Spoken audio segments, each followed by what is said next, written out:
بسم الله الرحمن الرحيم. يا بني آدم لا يفتننكم الشيطان كما أخرج أبويكم من الجنة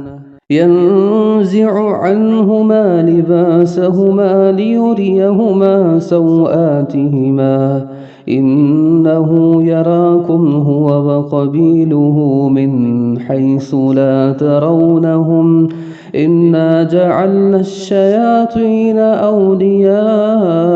للذين لا يؤمنون